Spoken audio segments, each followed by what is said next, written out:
thank you for all being here today on this beautiful April day. Oh my goodness, in Missoula. Welcome to the Magnanimous Stories in 3 parts. A little housekeeping first. So you have those cards, write your answers and your email, got all that. Sure, and I'd like to thank our speakers for coming today. They all 3 traveled here. And we have Faiza Haji Hassan, Fatima, I didn't want to say Harave, but I know how to say Haravi, thank you. And if I mispronounce it, I apologize. Shahid Haq Hasrath, thank you so much for being here. And thank you to Professor Kia and the Central Southwest Asia Studies Conference. It's an honor to be here at the University of Montana today. We are here because stories are hospitality. I'm going to quote from Eugene Peterson about hospitality. Story is the most natural way of enlarging our hearts and deepening our sense of reality, and then enlisting us as participants in it. Stories open doors to areas or aspects of life that we didn't know were there or had quit noticing out of over familiarity, or supposed were out of bounds to us. They then welcome us in. Stories are verbal acts of hospitality.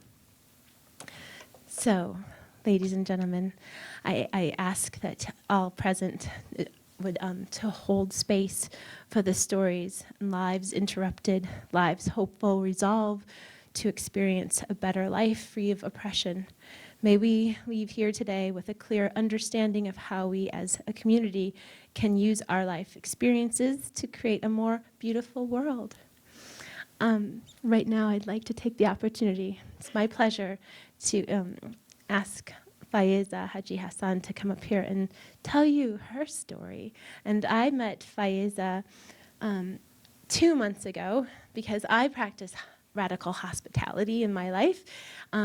She wrote a piece in the Pittsburgh Post titled, "The American Dream is Human Rights," and it moved me to contact her over Facebook and invite her to Montana, and she said yes. And I immediately called Mirdad Kia, Professor Kia, and he arranged for her to be here today. And because she's here, her best friend Fatima came as well to join us, and I'll tell you about Shahid later. So Faiza, you may have your opportunity to tell your story. Thank you. I don't know. John, can she speak from sitting down? Oh, perfect. Can you hear me? Yep. Okay. Thank you so much, everyone, for being here. As Michelle said, my name is Faiza Haji Hassan, and I'm a 3L at Duquesne University in Pittsburgh. I am originally from Iran, and but I have lived in Afghanistan, Pakistan, Egypt, and now I'm here.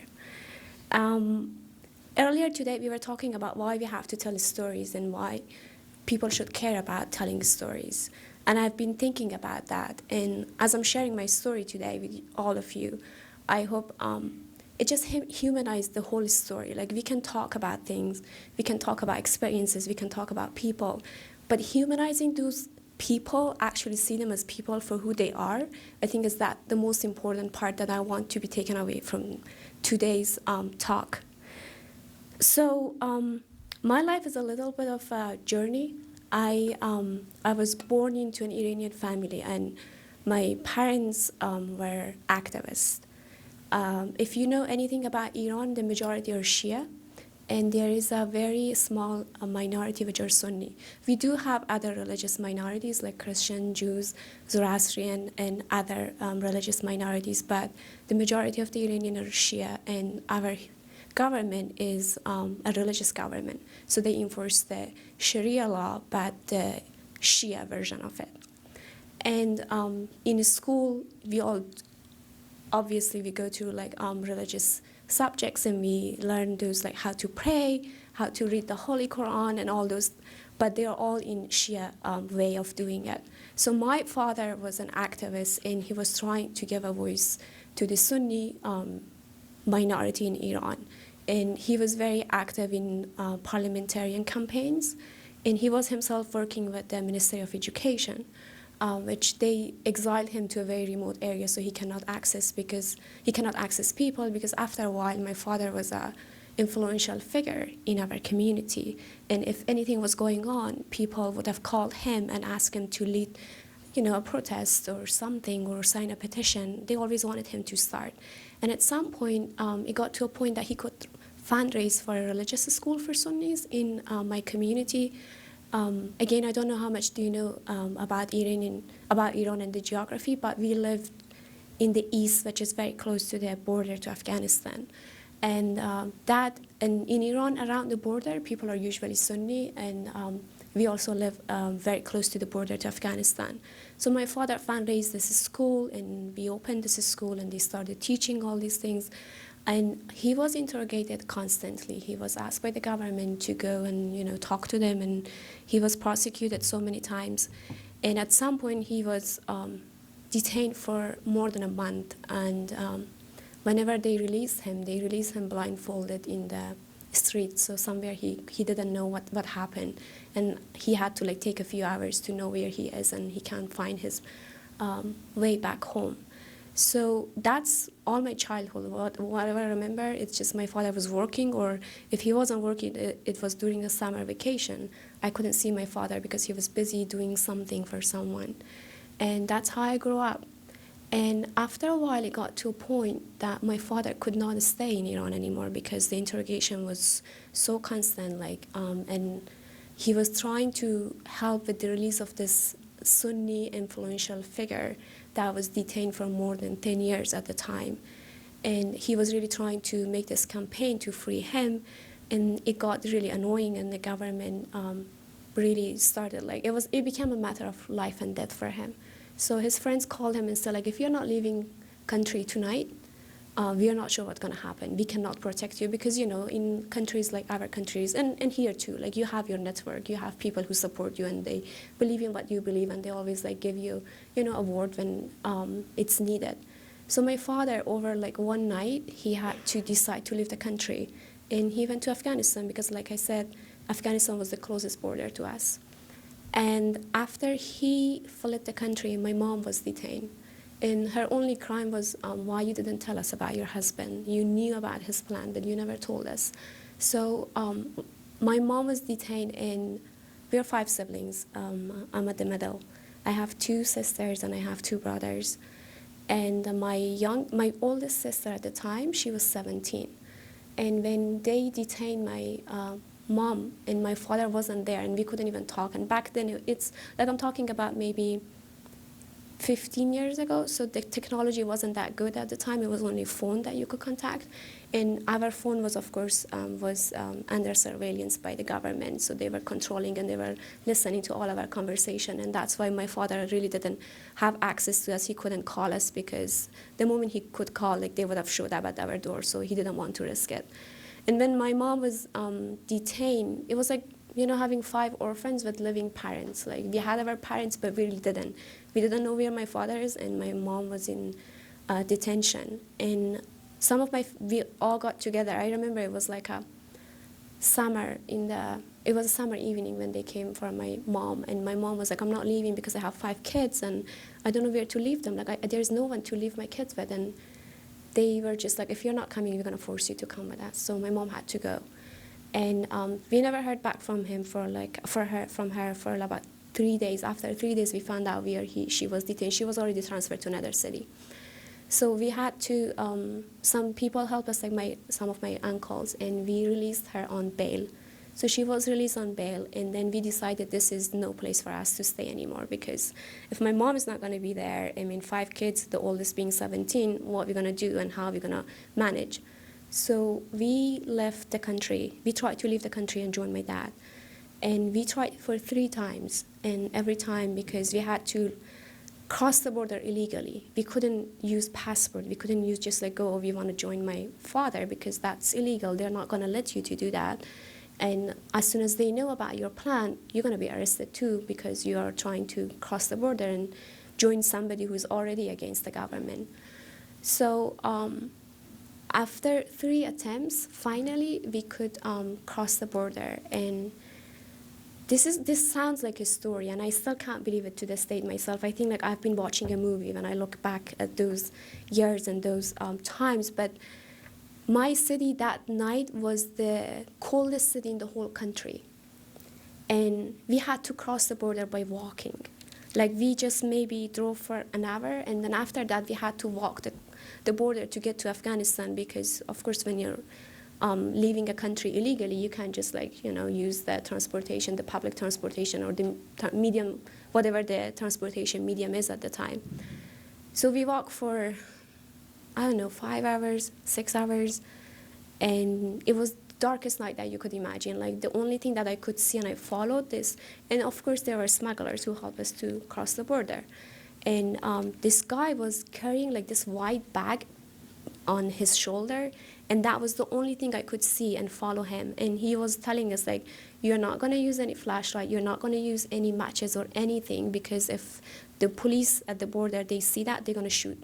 That's what they're going to do. And if you are going to die tonight, you don't want to die tonight. And obviously I didn't want to die. Like I was 12 or 13 at the time. And so we crossed the border, and at some point it was muddy, and my shoe was actually caught in the mud. And I'm like thinking, like, was that real? Or maybe I was just like, daydreaming about it. And it was actually real. My shoe was caught, and then everybody had to come back to help me to find my shoe because I had to walk. And then there were mules, and there was a river, and we had to ride a mule to be able to cross that river. And the only thing I took from my house, like we had to leave everything behind. Our house was confiscated by the government. Every property that we had was confiscated by the government. So talking about the stereotypes and like how we all as humans classify, others as others and then label them with different things. In Iran, unfortunately, there was this stigma about Afghans, because Afghans were like in civil war for 30 years. So there was this almost a negative image about Afghanistan and Afghan people. And I heard from media that people eat with their hands. And I didn't know how to eat with my hands. So I ran to the kitchen. I just picked a bunch of, forks and spoons and put it in my bag. And that was the only thing that I took from my house to take it to Afghanistan. And I rode the same mule as my mom. So my mom was like, I give my bag to my mom, and my mom was like, why is this so heavy? What are you carrying? I was like, well, I can't with my hand, so I just brought some spoon and fork. And then my mom was like, okay, just get on. So we crossed the border. It was snowing that night. Maybe you think in Iran doesn't snow. We have 4 seasons. It's part of the country is mountainous. Like here, part of it is like, I always mix the desert and desert. I don't know which one is it, but desert, yeah. I always mix those two, and kitchen and chicken. But so we just, we live in a part that is desert. Yeah, desert. And but still it snows. We have the 4 seasons. We have the spring, we have the summer, we have the winter. So it was snowing, and at the border, we had to go to Herat, which I don't know, again, how much do you know about Afghanistan? But at the time, they were calling Herat the Dubai of Afghanistan, meaning it was the most developed and the most modern city in the whole country. So my father was in Herat in Afghanistan, and we stayed with him. But at the time, the roads were blocked because of the snow and the storm that had came. So we had to stay for a week, and then we got to Herat, and it was during the Taliban. And the first image I have from the Taliban, they were standing there, and you probably have seen their pictures. Like they have turban, right? And they like put like coals in their eyes, and like they just look different. That's their uniform. And they had like this rope at the road, like they just put it like a stop, and you couldn't even pass that rope. Like they didn't really have any equipment or any modern thing. It was just like a rope, and their Kalashnikov, of which here I think they call it MK3 something. I don't know. Yeah, it's like a firearm. So we stopped there. They saw us, and they saw it was a bunch of women. So they were like, oh, it's women. Let them go.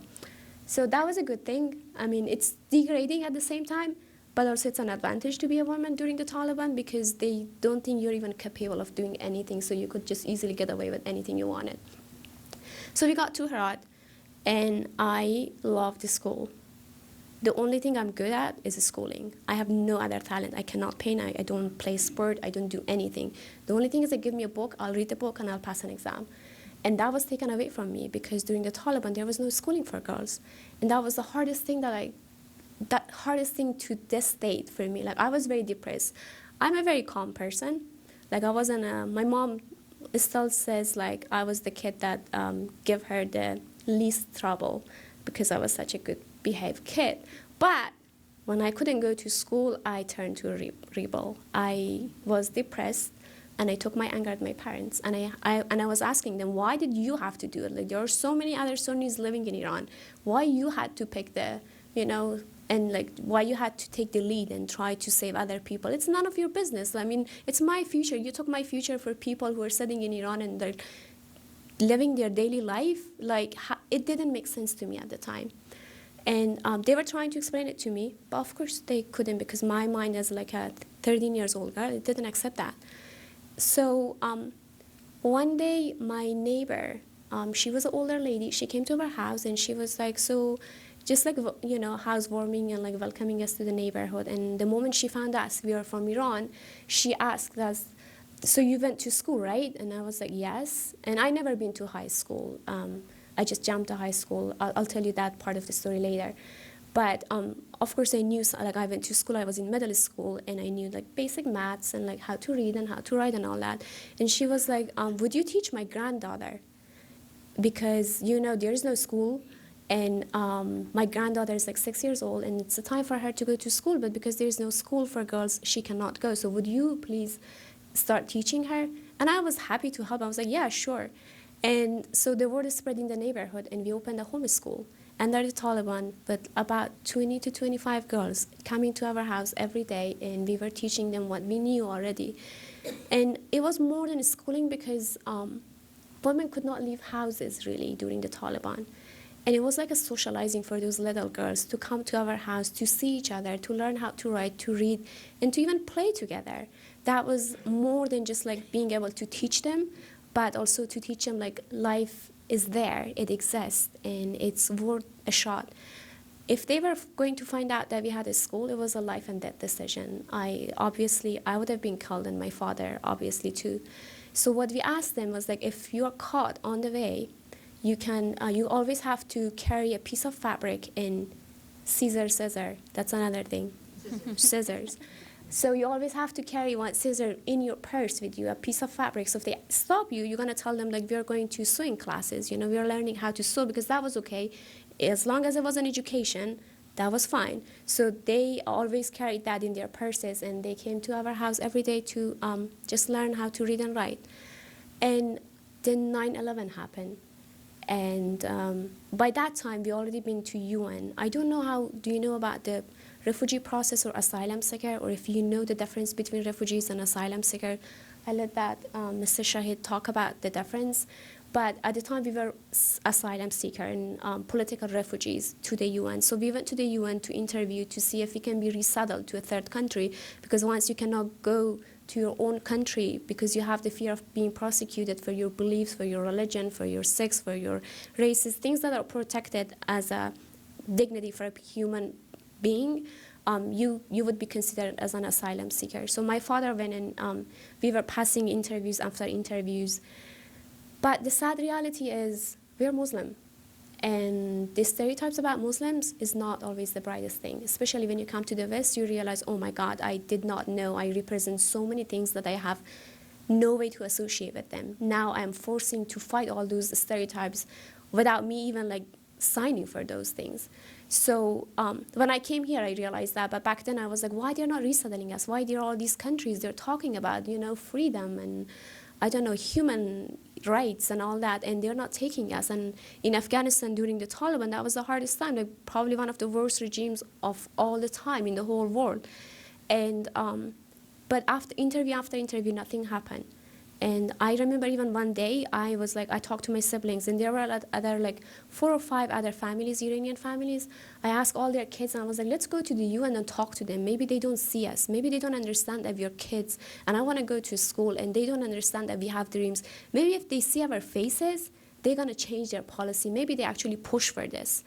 So I just led a bunch of kids. We all went there. We talked to the protection officer. That's what they were called in Afghanistan. And asking the protection officer, why I'm not resettled? Like, I want to go and, like, you know, we have no future here. Like, and that, when I say have no future, just pause for a moment and think about it. Whatever age you are right now, you still have a plan for your future. You have a dream for your future. The fact that you can dream about having a future, I think, is a privilege. At that time, back then, during the Taliban, I couldn't even have a future or think about the future because, like I said, all I know was schooling. And if I couldn't go to school, how could I even imagine to have a future? The future later on, when I was 14, was marriage. That's what I thought. Okay, if there is no schooling, then the other way is like to get married with someone, you know, and that would be your plan in your future. But of course, they explained to us that, sorry, we put your case through, we presented your case to different countries, but no one has picked on you. Like, that's all that UN can do. We can only like present your case to different countries who are accepting refugees or asylum seekers. And if they pick on your case, then they will help you to get there. And if they don't, then you're stuck. And we were stuck in Afghanistan. So 9/11 happened, and in a country that is already going through a lot of civil war, and we didn't know anyone, so there was, and the culture there, or as a whole in Middle East, it's like a network. Like, you have a network that support you. You do exist as an individual, but your collective identity is more important than who you are as a person. So if there's war, and maybe it's because of the war and the hardship, because you cannot survive by yourself. You need other people to support you, and you need to support other people. It's a reciprocity program that is not taught. It's like not official, but it's like the way the system works. So they even, a lot of them, like when US attack, in the first bomb that was dropped, it was on the airport at Herat city. And so we didn't know anyone in Afghanistan to, like, you know, to try to seek refuge with them, to go to a village and to stay for a while. So we decided we're gonna head to the Pakistan, because that was the other closest country to us. And before we go into to Pakistan, we didn't know how long the war is gonna last. So my father and a bunch of other people, like there were like other families with us, Iranian families. We literally lived in the mountain for 40 days. And when I say mountain, it's like, take this mountain, but just add 2 rooms, and only 2 rooms, like no equipment, no facilities. It was a well. We had to like take the water from the well. We had to collect bushes from the mountain to make food, and there wasn't always food for everybody, because we were about like 30 or 35 people in total. We had 2 rooms, men in 1 room, guys in 1 room, and that's how we survived for 40 days. And my father, at some point, he was like, this is not going to work. I'm not going to do this to my kids. So let's just take a leap of faith, try to cross the border again and go to Pakistan this time. And we did. And at the Pakistani border, they caught us. So there is this poet in Iran, and he is the father of the new poetry in Iran. And it's like, we call it white poems. I don't know how to, yeah. I don't know how to translate. It's like, it's not, it doesn't have rhyme, because Persian poetry has a lot of rhymes in it. So this new thing doesn't have. And then there's this poem of him that says, if you come to see me, come slowly, because you might break my loneliness. And then there was this postcard about a guy in like this jar. And I remember the police, and I used to collect like postcards when I was in Afghanistan. And the police was just looking at this postcard, and he couldn't figure out what was this. And you know, when you're a refugee and you're going from one country to another country, people are always suspicious about you, because you're always the bad guy until you prove otherwise. And he was looking at this, and he was trying to understand what was it. And I had to explain to him. But they still took us, and for a week we were detained, my whole family, we were detained at the Pakistani border until UN intervened, because we contacted the UN and they knew about case. So we stayed in Pakistan for 3 or 4 months. I enrolled in school again after like 2 years, which I was very happy about. But I couldn't speak Urdu, which is one of the main language for Pakistan. But also they speak as a second language English. So I had to choose between learning English or learning Urdu. There was subjects that was in Urdu, like literature, that you had to like learn it in Urdu. So I was memorizing Urdu, without knowing what it was going on, and just giving it back to them. And as a language, I started learning English. But in 4 months, of course, it's never enough time to learn a language. So we came back to Afghanistan because we didn't know anyone. My mom couldn't speak the language, and there was no way for her to learn English at that point. So when we came back, I started working. My friend hit me up, and she was like, hey, they need a translator for this NGO. It was a Danish NGO. They were like doing agricultural reforms and like, clean water, that sort of project. And she told me they need a translator, and your English is better than everyone else that I know. Not that I had a perfect English, but I was better than everyone else. So I went there, and it's supposed to be a temporary job. The guy interviewed me and then asked me, like, do you want a temporary job or you want a permanent? And I was like, of course, permanent. Give me a job. And he hired me on the spot. And I learned English at work. So I never learned English really at school. And if I do have an accent, I'm trying to get rid of it, but still. And thank you.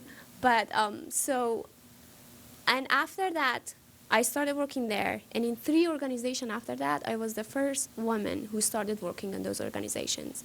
I worked there for 2 years, and then I went to another NGO, which is called Handicap International, and they were doing a lot of projects with disabled kids. And that got very depressing to me because I couldn't just, every day seeing disabled kids and not being able to do anything for them, that was just really heartbreaking for me. So I went to another one, Christian Aid, which it was like a donor agency and funding other developing projects for local NGOs. Like I'm sure a lot of you might know this already, but there are international NGOs and then there are national NGOs. National NGOs are locally, they're domestic. They're and international NGOs, sometimes they fund those national NGOs because they have more access to the local areas. They have more access to the local communities, and it's easier for them. So, but all the NGOs that I work with, they were international NGOs. Christian Aid, at there I was the first and I think the last female again, and they had this internship project. They wanted me to do this internship project because there was a lack of women employees in a lot of these NGOs, and they all wanted. And if you know a little bit about Afghanistan or Middle East again in general, there's a segregation when it comes to women and men, and there are reasons for that we can talk maybe in answer and question session.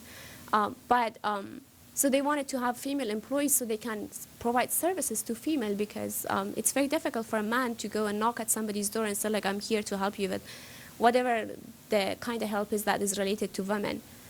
And the internship project, we were hiring younger women and teaching them English and training them with some basic office skills in computer. And that's how I met my best friend. She was an intern in that project. And after that project, I think it was the first round of the project. We did the project for 3 years, and it was 99% success story. Like all those female students, they all got employed. So that's how I met my friend there. And after that, sometimes you wish about things, you dream about things, and then you just keep dreaming and thinking about them until they happen. So I had so far 4 dreams that have come true. One of them was to work in the UN. I really wanted to work in the UN. But the UN, of course, like any other organization, to some extent, of course, is nepotism. Can you use a microphone for? Yeah, I don't think this is working. I think that's It is on. Hello? No? Yes? No? Is it good? Okay.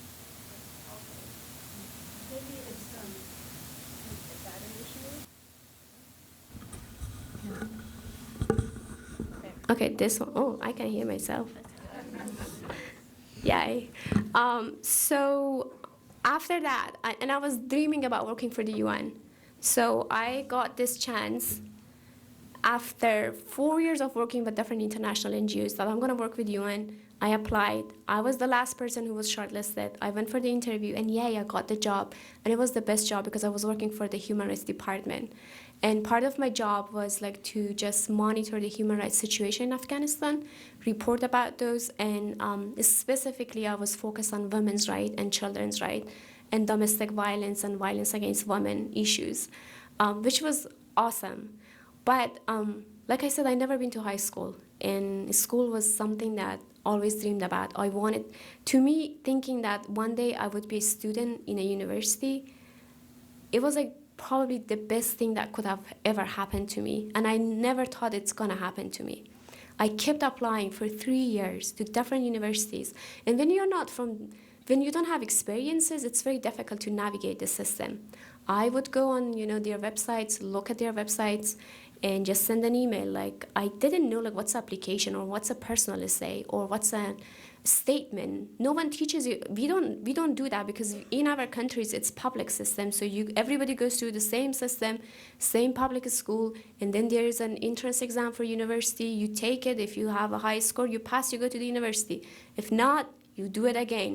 But here, it's a lot of private schools, and then there are different systems and scholarship and financial aid, and there are so many components that you just like, if you don't know that, it's very difficult to navigate by yourself. So I was just sending these innocent emails, short emails. I'm blah, blah, blah. I'm really interested in this. I am looking for a scholarship, and that was my whole email. And of course, they all said, for more information, please look at this link and look at that link. And they just kept sending me, and I was very disappointed. Until there was American University of Afghanistan, of Kabul actually. It's Afghanistan or Kabul? No, Afghanistan. Afghanistan. So that opened up in Kabul. And and at the time I was going through some issues because again, when you're not from one country, people generally don't like you. There are people who likes you. There are people who see you for who you are, but majority of people see you as a stranger. And it takes a long time to be able to find your place in any country. And when I was working for the UN, my whole office, which was about maybe 70 national staff, and when I say national staff, these are Afghan, they put a complaint together against me because I was disrespectful to Afghan culture, and I was a spy for the Iranian government. And you can just imagine how I was feeling about that. Like, I ran away from that government, and now you're telling me I'm a spy for that government. I really don't know where I'm going to go now because there is no third place for me. So, but I was very lucky. And one thing I'm going to ask you today is, like, when you have a privilege, always give a hand to someone who needs help. Because if I didn't have those hands in my life, I would have never been here today. And there were people who trusted in me, who believed in me. And that's why they helped me without any expectation in return. And that's how I got here. So one of those people was my former boss or supervisor in the UN. And when I told her about what's going on, and she actually gave me a heads up, she was like, hey, there's an investigation going on against you. Everybody signed a petition. They are saying that you're a spy for the Iranian government. You cannot work here anymore. And I just didn't know what to do. Like, I couldn't go to school. I couldn't work now, and they didn't accept me. And she was like, we are going to transfer you to Kabul. So I was working in Herat, and they decided to transfer me to Kabul. So I go to a new place, and they asked me to never reveal, who are you? Don't tell them you are from Iran. And I do speak Persian, and I do understand Dari, which is like, it's similar to Persian, but it's a different dialogue. And because I didn't speak it, the same dialogue, people knew that I'm not from Afghanistan. And it was very difficult for me to change because that was the only piece of identity that I had, and I really wanted to hold on to it. I didn't want to change my accent. Not that I couldn't. I speak 3 different languages now, and I kind of speak Dari with that different dialogue.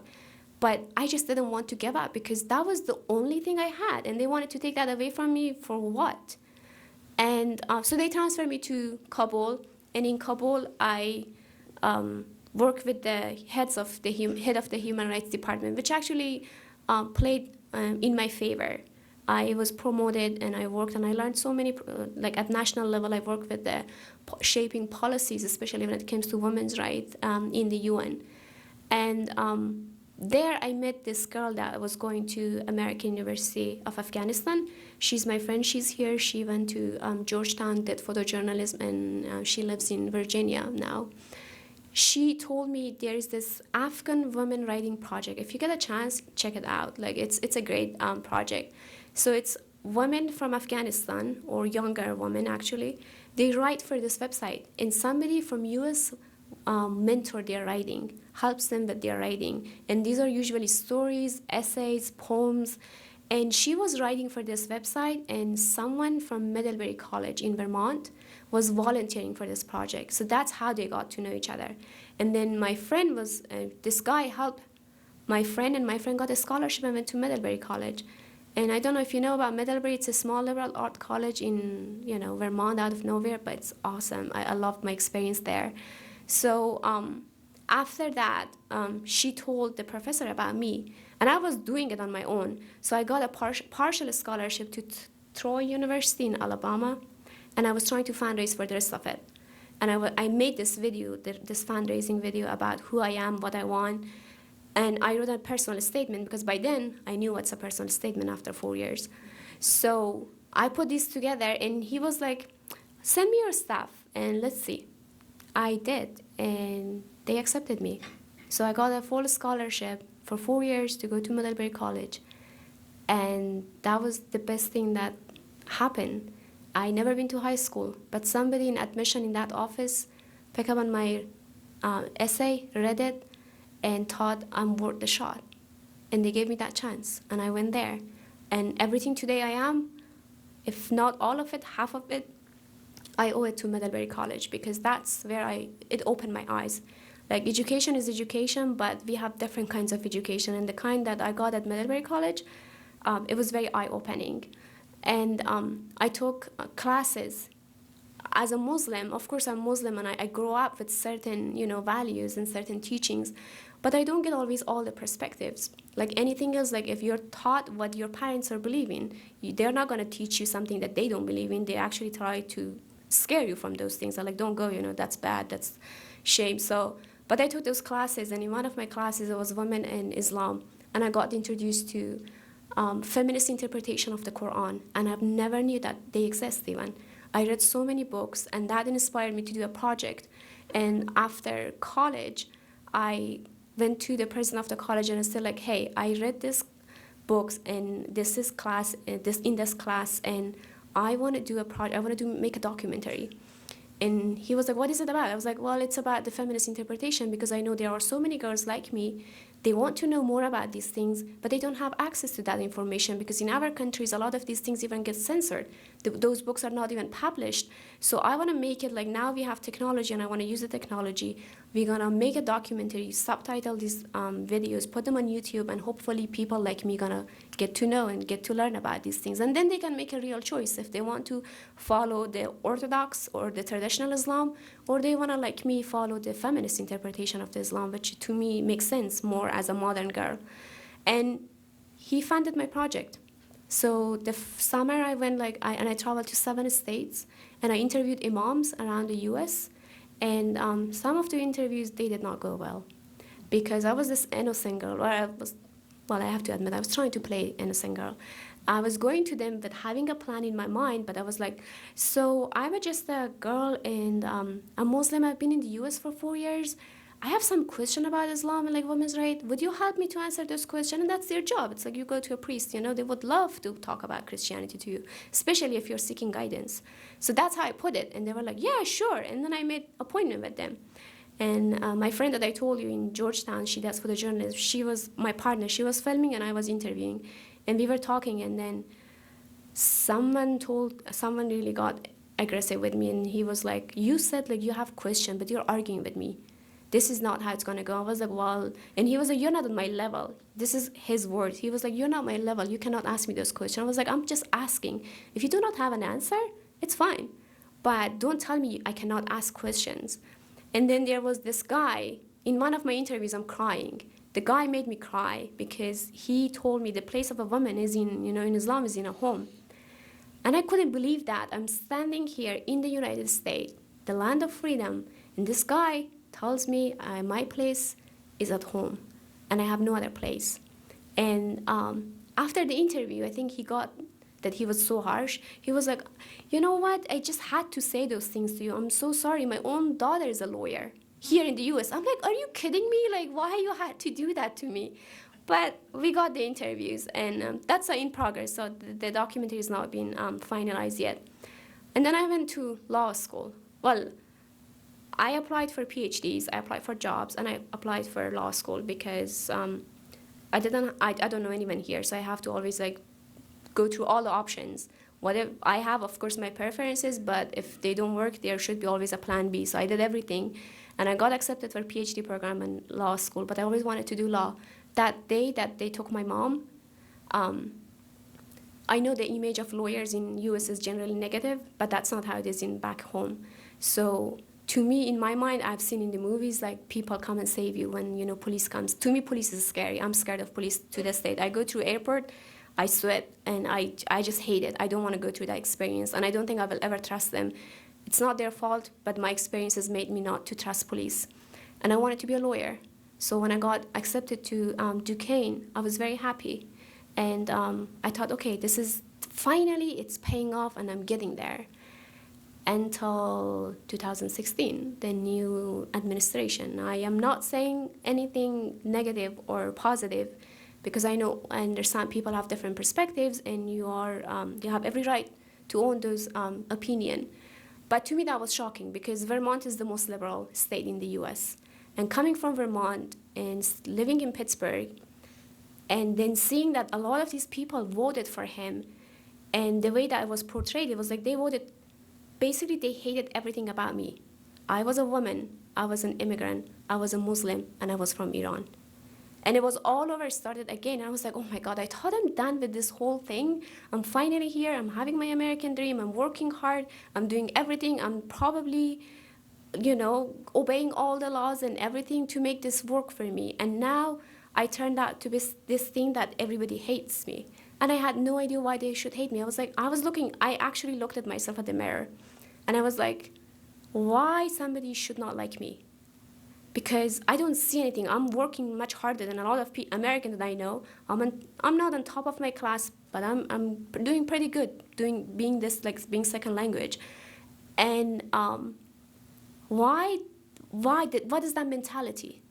And then, of course, the immigration ban came out. And that weekend, it was a horrible weekend. I started receiving a lot of emails, phone calls, texts from my friends. A lot of my friends are from Iran, obviously, and a lot of them are Muslim. So, and a lot of them, actually all of them, are PhD students in different science, microbiology, engineering. Like, all of them are the smartest brains that you can bring to this country, and they all were here. And they all were as confused as I was because they were like, how they can say we're terrorists? Like, we're here, we're helping you. I'm spending my whole time in a lab trying to figure out something, and then probably I'll give it back to this country. I left my own country, so I just don't understand. I can't go see my mom now? And a lot of stories like that people were stuck at the border, people were stuck at Iran, people were stuck here. So nobody could move, and it's like this big prison in a country that's supposed to be the land of freedom. And when I was coming to the US, there was this girl that came with me, and she went to high school, I went to college. And she is a junior in college now. She went to study abroad in Italy, like about the week earlier than the ban came out. And then she emailed me, she was like, Faiza, I received this email in my university telling me I should come back because there is a possibility they're gonna add Afghanistan to this list, and my university doesn't want me to be stuck because they don't know what's gonna happen. What would you do if you were in my place? And I didn't know what to say to her. And at that time I just broke down, and I was thinking, and I used to write a lot, but I was like, okay, so I started writing. I wrote that first piece, American Dream is Human Rights, because I really believe in that. And honestly, I see myself more American than a lot of Americans because I really do believe in those values because I've gone through it. I know what it means when you don't have those values. They're not just for the Constitution or look good on paper. They actually affect people's life. And I've been one of those people who has been affected greatly by lack of those values. So I thought I'm in a country that holds all those values dear to their heart. But then there was this immigration ban, and I was classified for doing nothing. And I wrote that piece. I sent it to my professor. Again, somebody took a chance on me. My professor, he really liked it. He was like, okay, I'm going to send it. He made a phone call. It got published. Then Angela Merkel came in February, and she started talking about, how Muslim has to raise their voices when it comes to terrorism, and they have to condemn that. And I was thinking about it. I was like, I'm not even a practicing Muslim. I'm Muslim by culture. I do identify as a Muslim, but I'm not praying or fasting or observing or, things like that. But a lot of people that I love, they do. And to me, that matters. So I wanted to stand up for them. So I wrote another piece in response to Angela Merkel, and I sent it to Forbes. And Forbes like was, oh yeah, sure, we're gonna publish this, and that got published. And of course, with the first piece, I got to know Michelle, and she invited me to come here, and I just have like 2 weeks to graduate from law school, and yeah, which is great. But thank you. So my journey is still going on. I don't know when I'm gonna go, but I plan to go back to Afghanistan or Middle East help. But I think right now I'm in the right place. I'm gonna stay here until see what's gonna happen with the next 3-4 years, and after that we will see. Did I go over half an hour? Thank you. Yes. Thank you. Thank you. Thank you so much. Thank you, Faiza. Do you want to introduce your best friend? I think you'd be better at that than I would. Yes, so this is my best friend, and Michelle loves to tell this fact about us. But, you know, I live by myself. She lives by herself. She's in Arizona. I'm in Pennsylvania. So you always want to have a study buddy, right? When you get home, you want to go home to someone. We don't have a romantic relationship. We're just friends. But we got on Skype every single day, and we talk, and we study together. We mute each other. I study, she studies, and then we just like, that's how strong our friendship is. And it's like more than 12 years now. So this is Fatima Harabi, and she's doing her master's in global affair management. Affairs and Management in Thunderbird School of Management in Global management. Global Management With dreams. With dreams. Oh yeah, and oh my God. Okay, she has this biggest dream that is like awesome. She wants to be the General Secretary of the UN, and we don't have a female yet, so she might be the first one. I mean, who knows, right? I'm just gonna give the mic to her. Thank you. Thank you for the sweet introduction. She's my best friend, and thank you for sharing your story. It was awesome. Not that I didn't know, but yeah, please give it up for Faiza.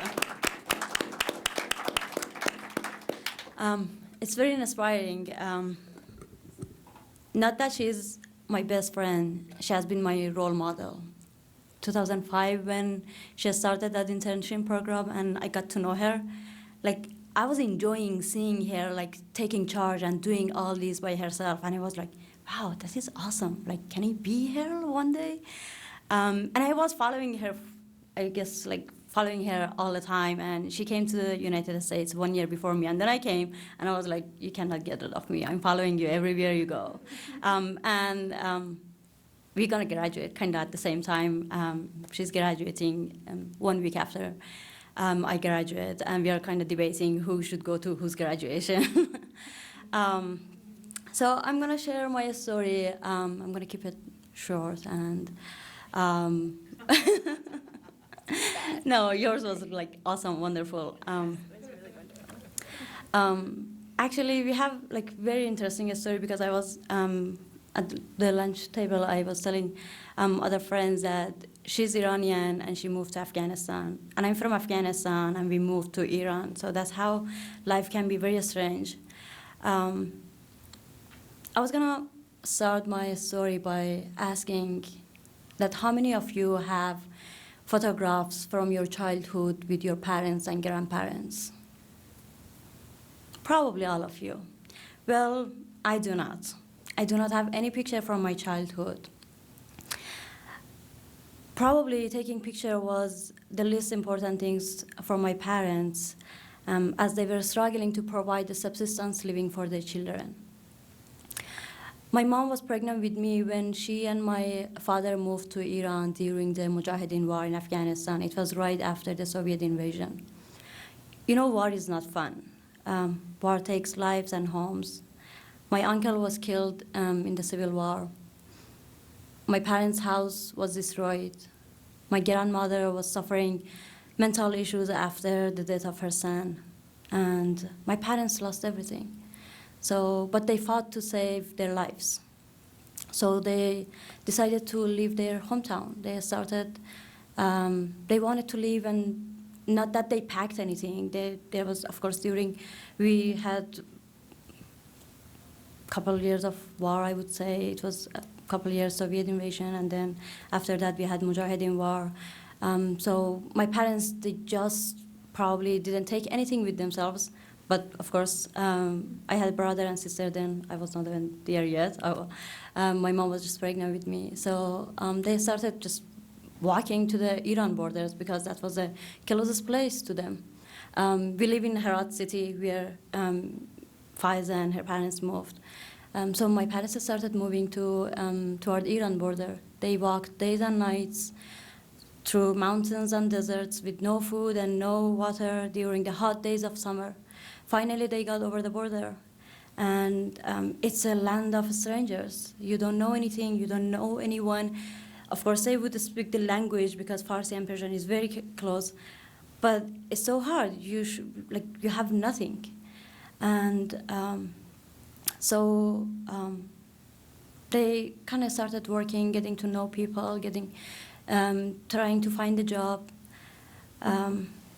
And it was so hard during that time because Iran was not really accepting more refugees because everyone was trying to get out of Afghanistan. It was very unsafe. Some people, they moved to Pakistan, some moved to Iran. And the problem was that Iran government was not supporting refugees. My mom and my father, they were never in a school. But they knew how hard it is to live with no education. So my dad tried so hard going from one office to another office just trying to get some kind of documents to let his children go to a school. So we were so lucky. My siblings and I, we finally got some documents and we were able to go to public schools and we started the schools. And the fact that I was saying that I do not have photographs, it's because my parents could never afford to buy a camera. I do not have photographs from my childhood, but I do have vivid memories from that time. One of the best memories that I have is from when my mom decided to go to adult school. So my parents, they always saw their dreams in their children. So when we were in school, my mom decided to go to a school also because she always wanted to be a better mother, to help her children do their homework. She didn't want to embarrass us when she was invited to attend parents' meetings in a school. So she started going to adult school, and it was really beautiful, like the picture of me, my siblings, and my mother doing homework all together. It's so beautiful. Probably it's the most beautiful picture in my mind. So those years were really sweet. I was in elementary school, and then during middle school, I know that I was so obsessed with all the news, and we were just thinking about, Afghanistan was a dream for all of us, for my siblings and I. I was always on the news, listening every news about Afghanistan, about the whole world. I loved geography, and I was trying to know more about countries, about people. I started learning the name of the countries with their capital and then memorize it and then know the flag of the countries. That was my hobby. And I knew a lot about all the other countries. And then always Afghanistan was a dream for me. I could see the pictures and everything through media, but to me, I was no, my country probably is more beautiful than that. I know it's destroyed. It has been going through wars for years and years. But still my heart was there, and I really wanted to go back to Afghanistan and to see how people would live there under war. Why are we here? And but I was happy at the same time that we had the opportunity to go to a school, to learn, unfortunately, none of my cousins could do that until I will get to that later, until after the 9/11. So during all those years, I enjoyed my life in Iran. But as Faiza said, Afghan people as a refugee, they did not have a good image in Iran. The only way that, and I could see it, I could see people just even Iranian, as an insult to each other. If they were mad at each other, they would call each other Afghani, as if Afghani is an insult. And I hate to see that. To kind of prove that this is wrong, I always tried so hard to be the best student in my school. And I knew that education probably would give me that, credibility, that good image. And for 12 years, I'm so proud to say that I was always the top 3 in my any school that I attended. So after, as I said, in Iran, it's Afghan refugees, they did not have the right to go to school. After I finished my high school, definitely I wanted to go to university, but as a refugee, we couldn't. Like, high school was the highest that we could do. And definitely we're all trying to find out how we can go. As Faiza said, in the US, you do have financial aid, you do have loans and other things, but in Iran, we were not even I was born and raised in Iran, but I'm not an Iranian citizen, so I really did not have any source to go to university. And it is all mostly public universities that you have to pass the entrance exam, which is super hard, and then the private schools, they're super expensive. So the whole time, and I was dying that I cannot go to university, and 9/11 happened. 9/11 happened, and I remember that day very well, that I came back from school and I see the news on the TV, and I'm like, what's going on? I couldn't believe what I was seeing. And then within a couple of days, I saw all these the US troops moving to Afghanistan and bombing different cities and trying to retaliate what happened. Within 3 months, Taliban were gone. There was a hope. I was so happy. My family were happy. I mean, it was hard during those 3-4 months. Our families, everyone was back in Afghanistan. We had no relative in Iran, only 2 of my uncles, which we were not even in touch with them. So we were always kind of worried and thinking about my aunts, my grandparents, everyone else. Luckily, they were all safe. They went to very far, the countrysides where there was no bombing or no attack. Within 4 months, as I said, Taliban regime collapsed, and we had a new government. So that was the best news. We were all thinking, yes, we can go back to Afghanistan. We can see our dream land. And we waited actually a couple of years. My brother moved before my whole family moved there. My father did not want to risk the life of his children. So he wanted just to make sure that the government is stable, the country is safe, the schools are running, so we can go back. We went back to Afghanistan, and the first thing, of course, I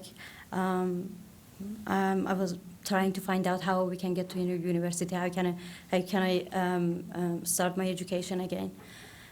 And my brother got to engineering school.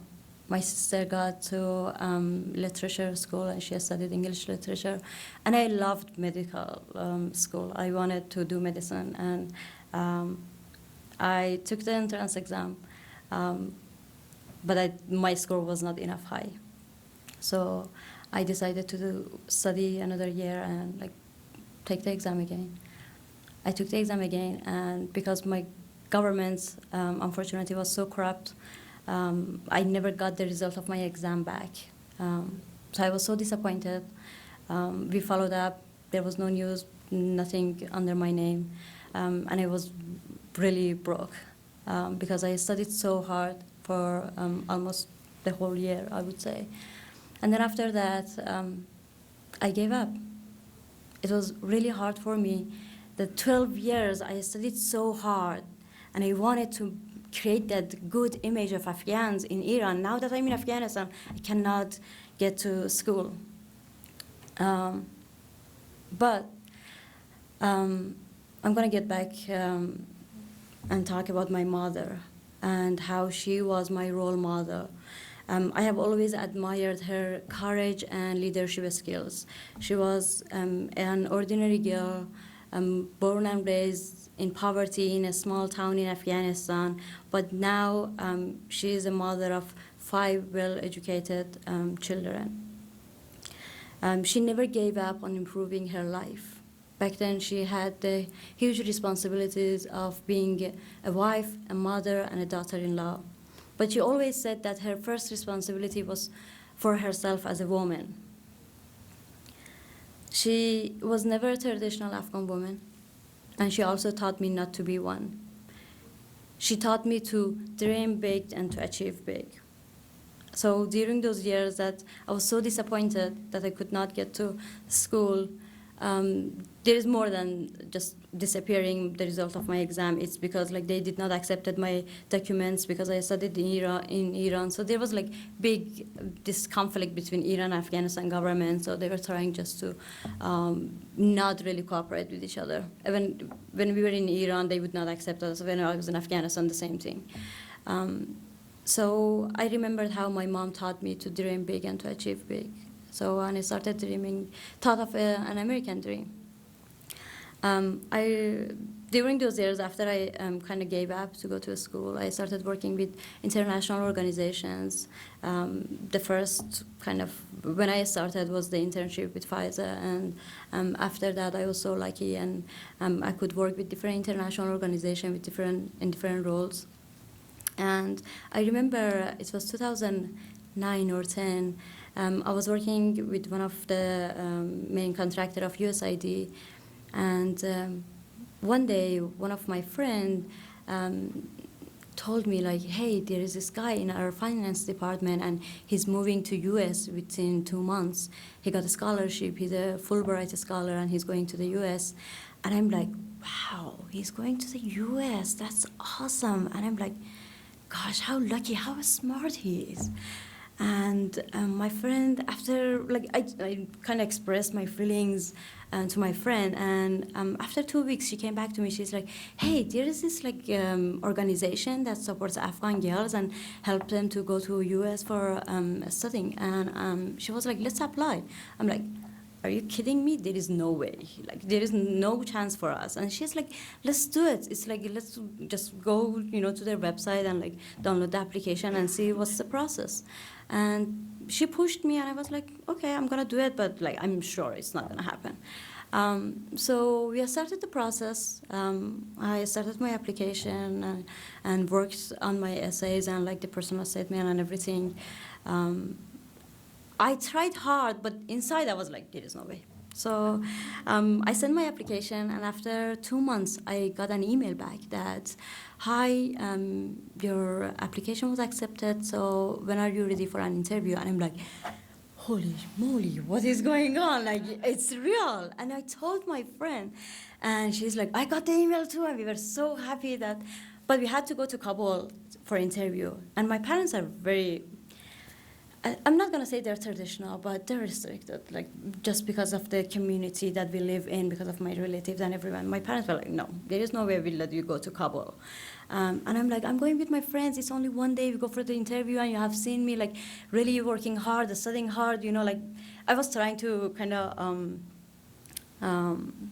make them, emotional blackmail. I'm like, I studied so hard all these years and nothing happened. Now that I'm trying to go, I'm trying my best to do something, and you're stopping me. Like, I'm sure in the future you will blame yourself. I'm gonna blame you for everything. So, and then they were like, okay, go.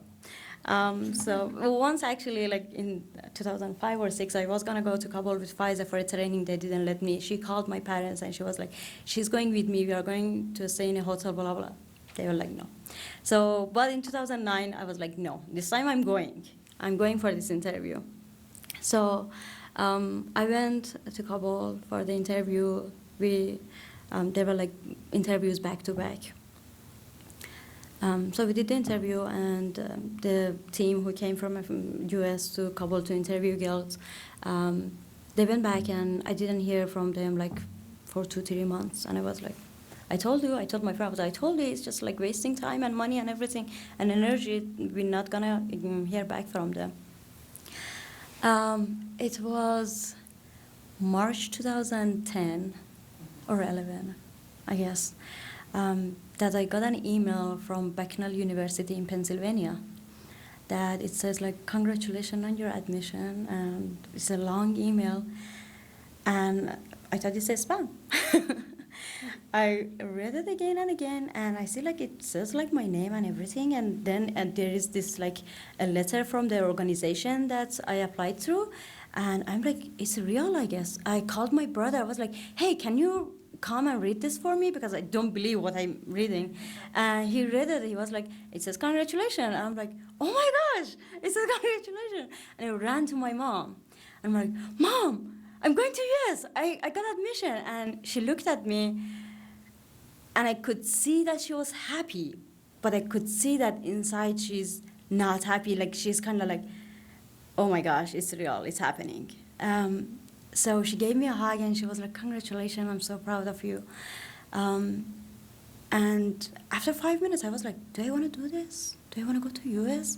Gosh, it's so scary. I don't know anything about US. But then education was not something that I would give up on. I was like, definitely, I'm going to go. And I came to the United States in 2011. So my American dream came through a year after I started thinking about American dream. And the beginning was very challenging. It was very challenging that I was thinking of quitting and going back home. But then I remembered my parents, that how they went through poverty, war, homelessness, and a lot more. And my challenges were nothing comparing to what they went through. And 4 years later, I graduated with honor with a bachelor degree in business administration, and received several awards from my school and international honor societies. And in my senior year, I was awarded for the Student of the Year.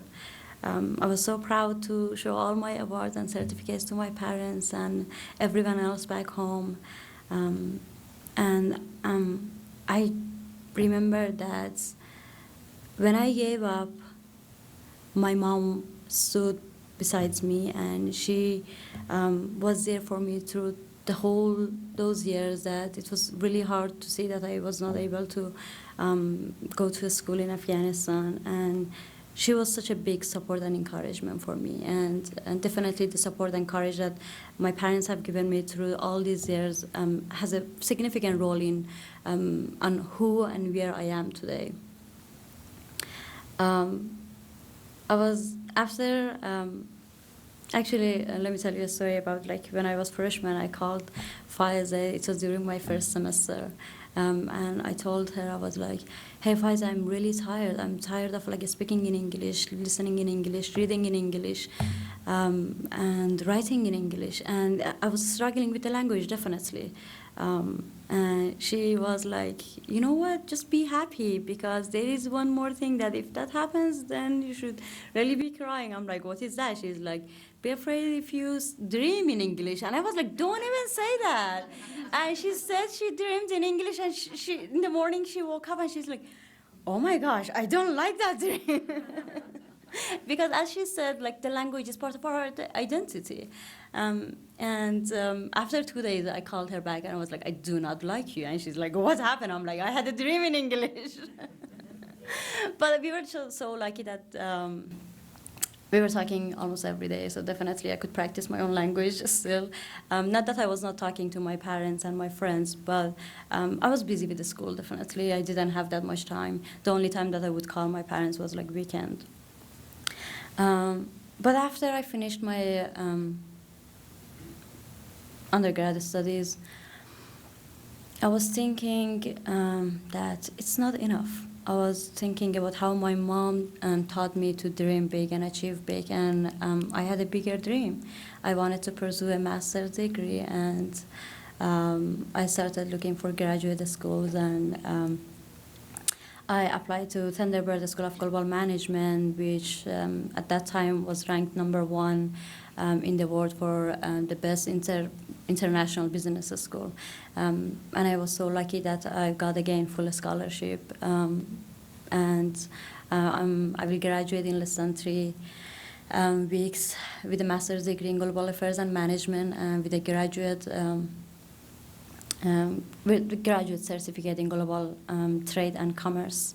When I was started my master's degree, I was thinking that I have been studying here for so long, and I couldn't wait to go back to a school and, you know, help my people, because I guess 2 things always empowered me.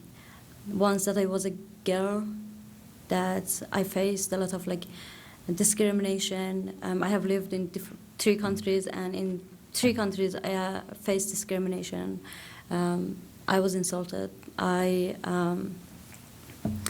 I was taken away the opportunities I could have had as a boy, if I was a boy. So I always thought of like how I can help people back in Afghanistan, especially women and girls. So when I was in a school at Thunderbird, I'm still actually at Thunderbird. They're working. There is a non-profit association at the school. They have projects for businesswomen all around the world, and they have one project specifically for Afghan women. So I got involved with this project, and I'm working kind of for Afghanistan and helping Afghan businesswomen there to how to expand their businesses and learn the essential kind of like education to start a business and expand their business. And so I'm really happy that even I'm so far from home, it's very rewarding that I can help my people in Afghanistan. And just on that also, I did an internship with the Embassy of Afghanistan in Washington, D.C.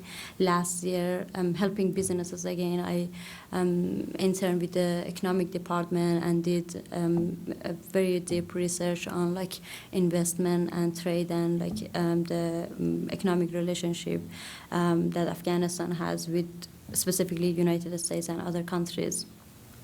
And now that I'm very close to graduation, I'm really looking forward to my future, to use my knowledge and experience to start a career in international development where I can find the joy and satisfaction of making a difference in the life of less fortunate people, I would say.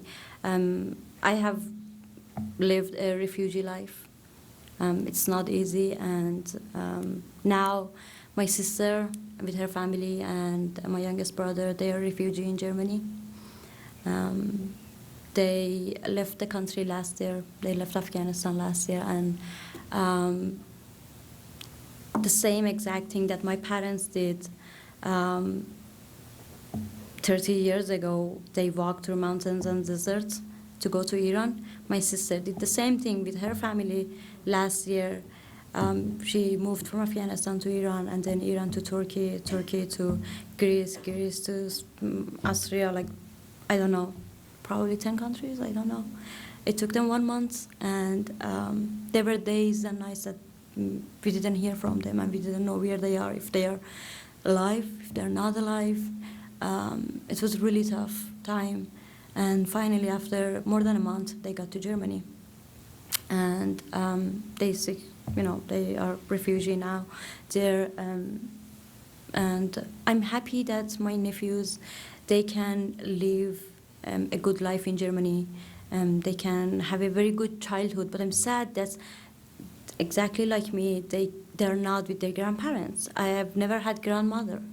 And I'm sure all of you know like how precious grandmothers are, and I never had the opportunity or like I was never fortunate enough to have like a hug from a grandmother. I have never seen any of my grandmothers, and this is tough. This is really tough. That my siblings all around the world. I'm in the U.S. My brother is in Canada. 2 of my siblings are in Germany, and we are all like around the world, and we don't know when we can, see each other again. It's really sad, and I try to be the strongest one. All my siblings and my parents, whenever there is an issue, they call me, and maybe I cry inside, but I don't show it to my mom, never ever. She cries, and I'm like, Mom, I'm gonna come back maybe next year, who knows? Maybe we all can get you here, who knows? We are trying to convince them to leave the country, but my parents, they were refugee in Iran for 20 years. They don't want to be refugee again. They don't want to leave their country again. But now that I will be 30 very soon, in 2 months, I think I think it's time for us to do something. I don't know if you have ever read the United Nations Universal Declaration of Human Rights, but number 29 is responsibility, and it says that we have all duty to other people to protect their rights and their freedom. So I think like I have big plan for the future. I still have big dreams. I don't know. A couple of my dreams came true so far. I'm so fortunate. But for the future, I think like it's time for us to protect each other, to provide this opportunity for other children and girls to, have to just give them this access to education and let them experience an ordinary life. Like, as I said, I don't want anyone else go through the refugee life that I went through, and I'm upset that my nephews are going through the same life, definitely, and they are labeled as refugee in Germany. They go to a school, but they're refugee, and this is really sad. That once I told my nephew that I'm gonna come visit you in Germany, and then he was like, "How you? Just be careful when you walk. You have to just kind of like bend down that police doesn't see you." It was in his mind. He's only like 4 now. And I was like, don't worry, I will come by airplane. Like, I'm not gonna walk. I'm not gonna go through what you went. But that image will remain in his mind forever. And I think as humans, we all have this responsibility to protect other people's freedom and rights. And hopefully, very soon, I can help other people.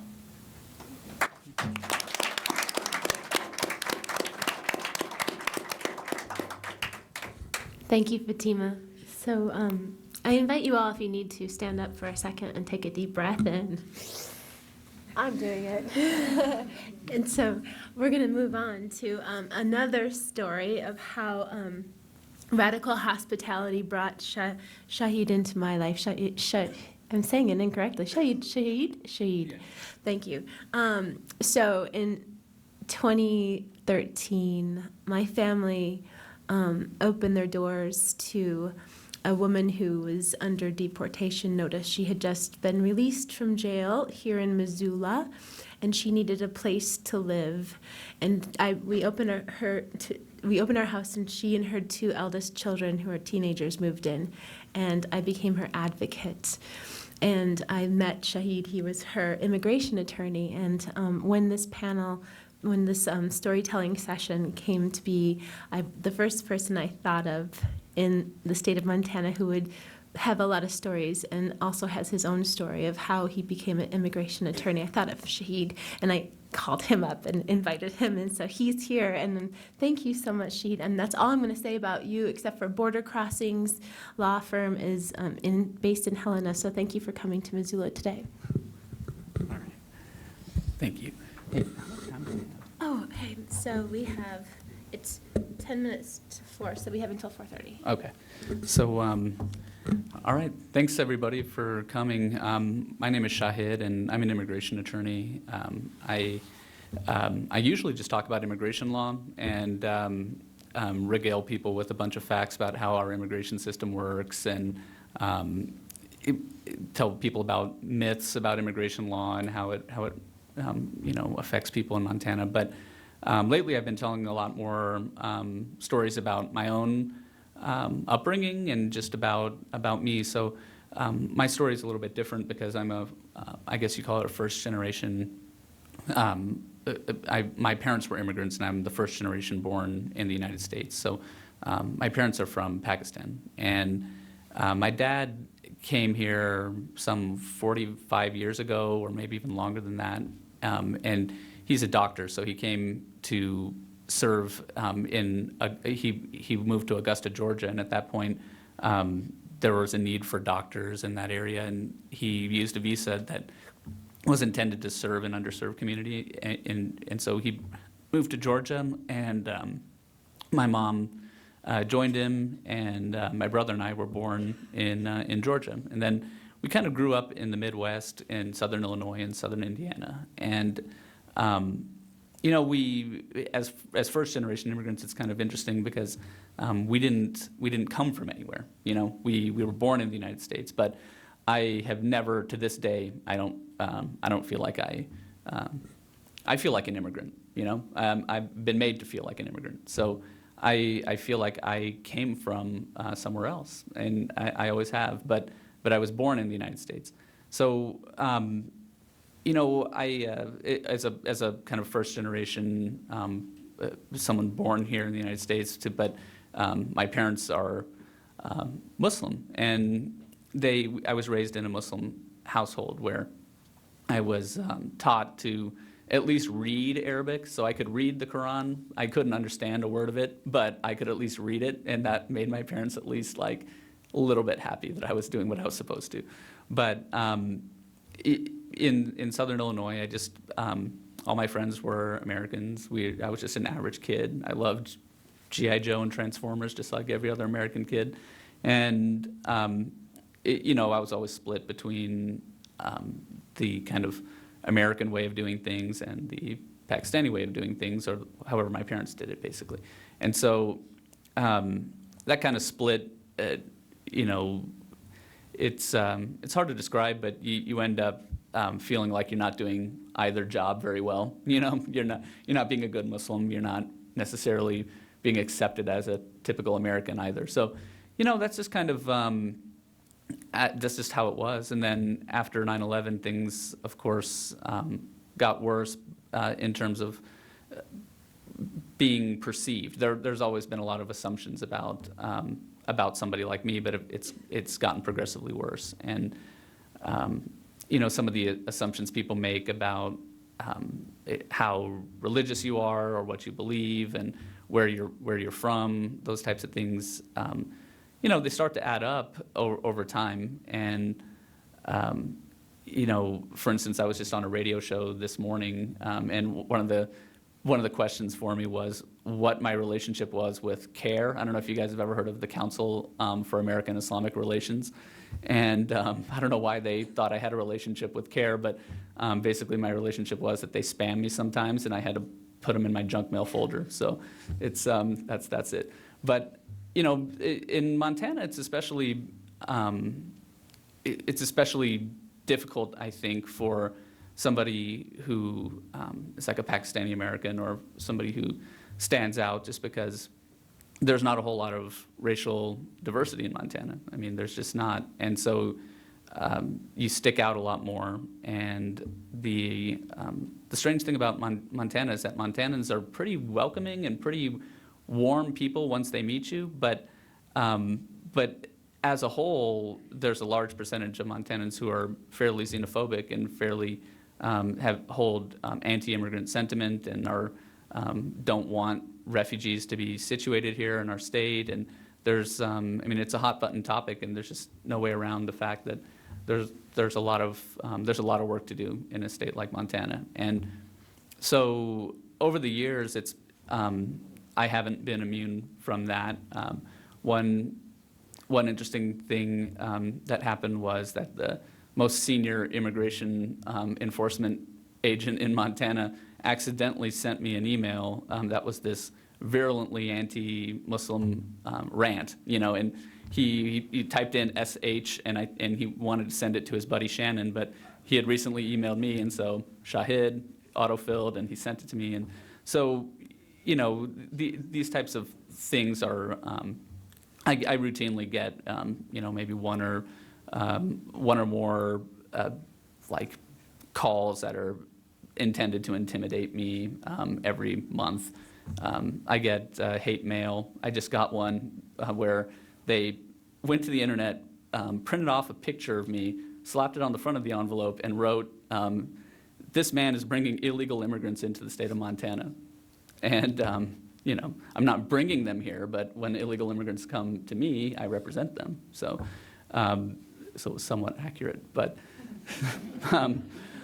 so, you know, there's as an immigration attorney, I don't represent Muslims as my primary group that I represent. I mean, the majority of my clients are from Canada or Mexico, but almost any story about in which I'm quoted talking about immigration law pretty quickly turns into something about you know, Islam or Sharia law. And there are people who call me, and I don't know anything about Sharia law. I'm not an expert on Sharia law in any way, shape, or form.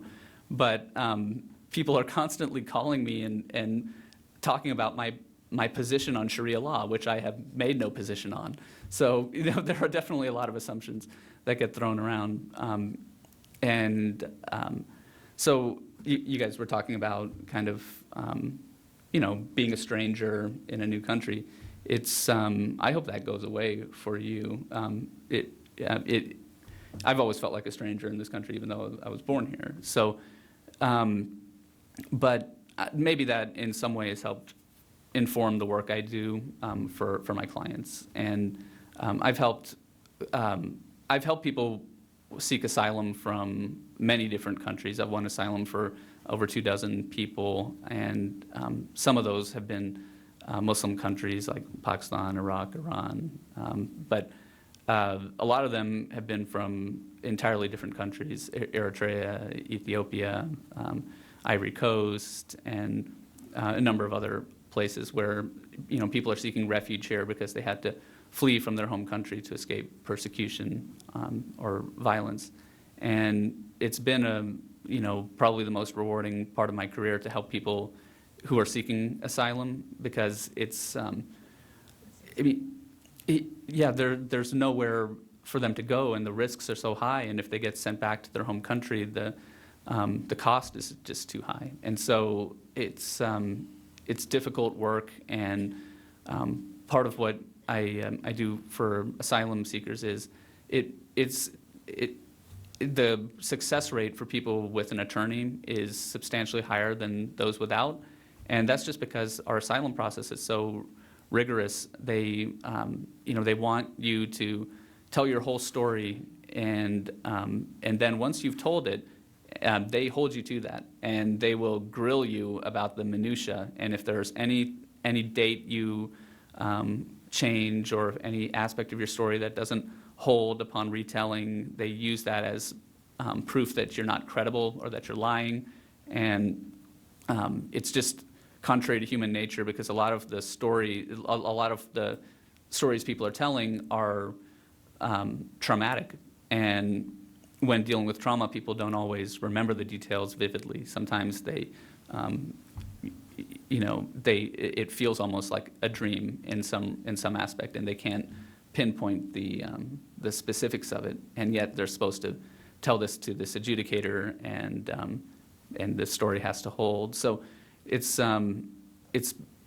been my pleasure to help people with that and try to make sure that they are able to present the case the best they can to increase their chances of success. And there are people who have applied for asylum here. Every year, I used to work in Chicago, and there's a Chicago asylum office that I worked with. But it's kind of a strange coincidence. The same office handles asylum cases in the state of Montana. So every summer, somebody from the Chicago Asylum Office will come down here, and they'll conduct interviews for everybody who's applied for asylum. And I have a lot of those waiting. A lot of people from Iraq, Iran, and several other places. And one interesting anecdote that somebody was applying for. Somebody came here as an exchange student, and while he was here, his family was being targeted by the Taliban in Pakistan, and they actually killed one of his close family members, and he wanted to seek asylum. So I decided I would help him with that. But the program sponsor who sponsored him to come to the United States really didn't want him to apply for asylum, and the reason why is because he thought it would threaten the funding for his program. If a student came in on a kind of an exchange visa and then stayed and applied for asylum. So he thought that would be an embarrassment. And he really put out all the stops to try to make sure that this guy couldn't apply for asylum. And it was the strangest thing. He called me and told me that whatever this guy was paying me, he would double it if I didn't represent him. So, so there are, and I didn't accept the offer, obviously, and I continued to represent him, and then he won asylum ultimately, and so he has asylum status now. But refugees face a lot of hardships, you know, as you've heard, and I think, in my view, the concept of refugees include not just people fleeing their home country because of persecution or torture, but also people who are fleeing for any number of reasons, including economic hardships and political strife. And, you know, the bottom line that a lot of Montanans fight me on this, and they say, well, the law is black and white, and you can't cross a border illegally, or else you're violating the law. But it just doesn't hold true, because if people were to really think about what they would do for their own safety, what they would do for their own children's safety, and what they would do to make sure that they could provide for their families, I think everybody, if they're being honest with themselves, would agree that they would do absolutely whatever it takes. And if that means crossing some imaginary line in the sand, or entering a country without proper inspection, then they'll do that. And so I think that a lot of the immigration debate is,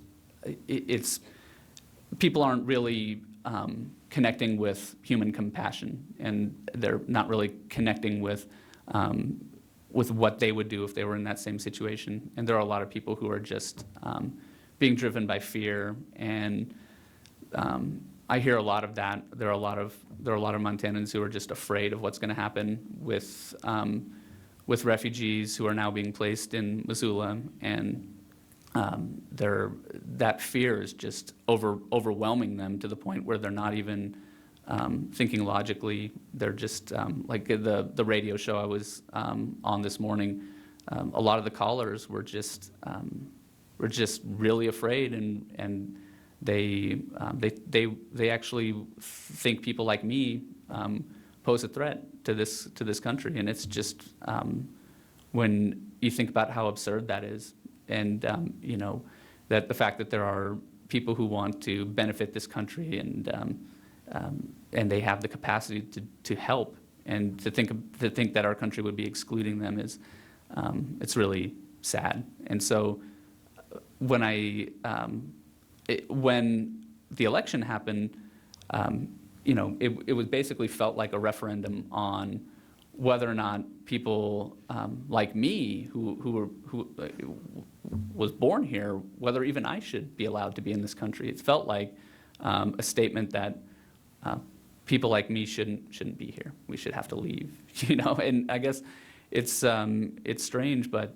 there was really no other way to look at it, because when you saw the you know, President Trump made his positions very clear. I mean, he said exactly what he stood for and what he thought, and then he won. So, you know, that message was sent and received by pretty much anyone who has any kind of Muslim background. They felt it, and so it was a hard pill to swallow, and it took me a while to get over that, to be honest. And it's going to be, I think, a lot longer before we can end up getting through some of the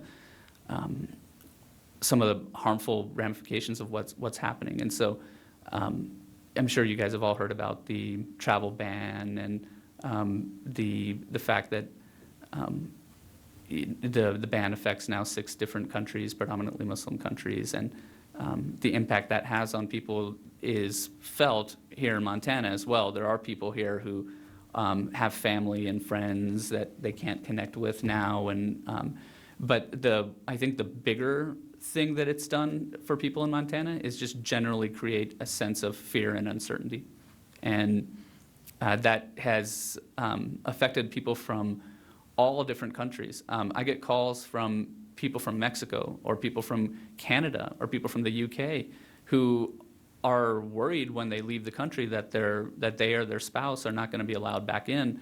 And you know, it's hard to really understand what that feels like, because you know, we all feel pretty, or a lot of us feel pretty secure in the fact that we have a home, we have a family, we have property, and those things can't be taken away from us. But if you're not a citizen of this country, then anything that impacts, it doesn't matter how big the risk is, because it's human nature that when something very fundamental to your identity is at risk, there's no acceptable level of risk for that. You know, there's no acceptable level of risk to be separated from your children. I don't care if somebody tells you it's a 5% risk or 10% risk. There's no percentage of risk that you can tolerate for that, because they're your children. So when these executive orders come down, there's the letter of what it says, then there's the spirit of the message it's trying to convey. And I think that the message is being sent deliberately, and people are receiving those messages, whether or not they are on the country list that's being targeted or not. They are feeling that the country is becoming less welcoming towards non-citizens. And it makes people feel uncomfortable, and it makes them not want to travel. And I think people are really, honestly, reducing their travel outside of the country because of this. And people are just kind of hunkering down. And anyone who has the ability to apply for something, I've seen dramatically more applications coming in. So, you know, if you have a green card, you don't have to apply for citizenship. It's optional. A lot of people have been eligible to apply for citizenship and just haven't for whatever reason. You know, as a permanent resident, you can do everything except vote. And some people have been waiting and just hadn't applied. And now all of a sudden, anyone who's eligible for citizenship, for the most part, they're applying now. They're not waiting any longer. And I think that in and of itself says something about people's sense of security. But you know, I think that the immigration issue is, I mean, it's a complex issue. The immigration system itself, I think, is poorly understood by a lot of people throughout the country. People think our system is fairer and more just and provides more options than it really does for a lot of people. And I think that if we truly understood the limitations of our system, if we really understood that it doesn't work the way that we think it does, it doesn't, that all these things that you think are fair, that in the way that a lot of Montanans, for instance, think our immigration system works, if they support the way they think it works, then they would actually support immigration reform to fix it, to make it work the way they think. And if they just realized it doesn't work that way, but there are a lot of misunderstandings. And you know, I guess one of the things I've been doing lately is just talking to more Montanans and doing panel discussions like this, where I try to convey some of my clients' stories and try to help Montanans understand that there are immigrants here in this state, and that they are providing something to our state. They actually, by being here and joining the ranks of Montanans, they're actually making our community better. And I'm really proud of my role in helping to situate these new Montanans here. So that's it.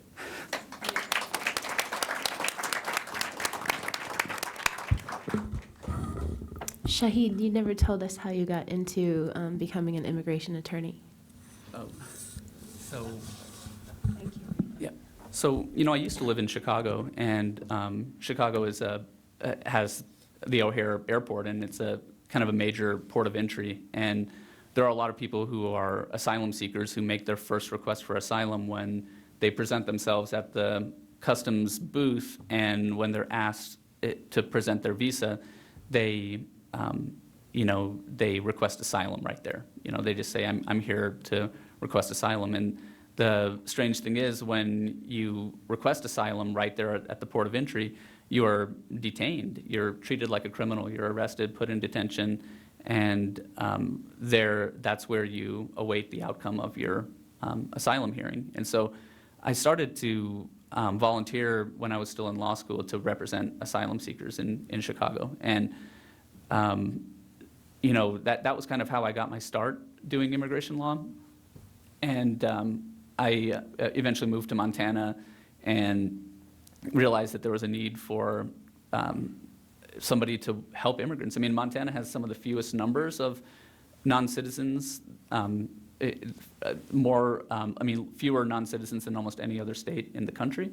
But at the same time, the people here need help, and that I thought that there wasn't enough people doing that. And so I opened up my practice and ended up, now I help people not just with asylum, but with all different types of matters, including deportation cases and people applying for citizenship. And it's been really interesting. And by being one of the only people doing this type of work in Montana, I've gotten a pretty clear sense of what's going on in the state, and started to notice where you see racial profiling issues happening, where you start to see which communities are more welcoming, which ones are less.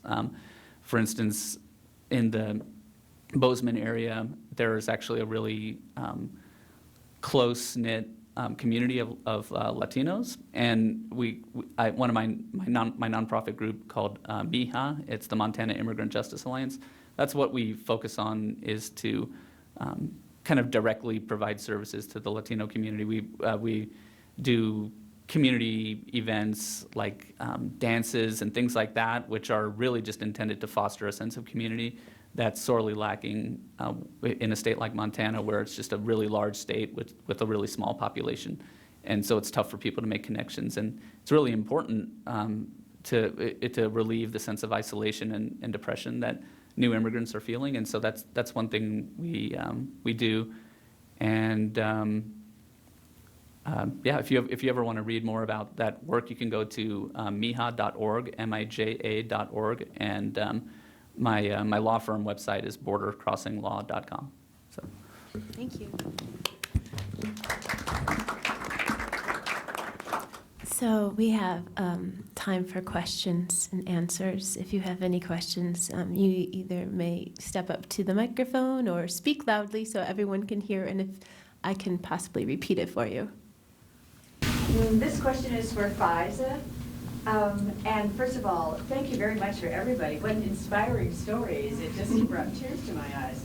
But I was wondering, one of the parts of your story, which was quite convoluted but very wonderful in the way it all ended up, was the whole thing about you being so angry at your dad when you were 13 years old. Why are you helping these people, and why are you putting my life second to all this other stuff? And you were so angry, and yet the first job you did when you could was teach girls how to read and how to go to school. When did you realize that you had become your father? It seems like your life from that point out, you sort of vented and said, how could you be doing this and helping these people? It seemed like after that, other than furthering your own career, of course, and realizing your dream, it wasn't that you didn't bring other people along with you. You realized that education was key to fighting intolerance and discrimination and stereotypes and things. And you realized that the more people who knew about stuff, just in general, the smarter they would be, and these things would sort of, well, they haven't quite yet faded from our sort of talking points, but they get lesser and less, and they're not as important the more education you get. And I just thought that was something that was really interesting, that you were so angry at your father for helping these people and trying to get them, and yet from the time you were 13, that sort of seems like all you've been doing. Have you ever written your dad and said, sorry? Not yet. But I actually thought about that, and I think I do have something from my dad in me. And seeing him always fighting for other people, like in my school, some people call me very idealistic. Like I'm not really living the reality because I have my feet in everything that's happening around me. But I just think that someone has to do it. Like if we all just sit down and be comfortable with what we have, because it's not happening to us, nothing gonna change.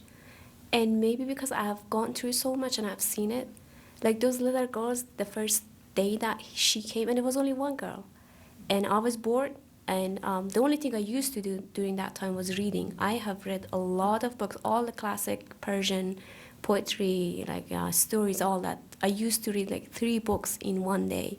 That was the only thing I was doing. And when I saw that I'm actually teaching something to someone and it's impacting her life and how happy she is, like when she learned how to write her name, and she never knew what is a school. She never been to school. She had no idea like the setting of a classroom, and I sort of provided a similar experience to her. And I think that was when I was like, oh, okay, now I see why he's like, maybe it didn't click that clearly that I'm explaining now, but I could see when I go back, like, oh, that was when it clicked to me, like, I contribute to making somebody's life better and makes them happier. And if I don't do it, no one does it. And if we all wait for someone else to do it, then I don't know where we're gonna end up. But yeah.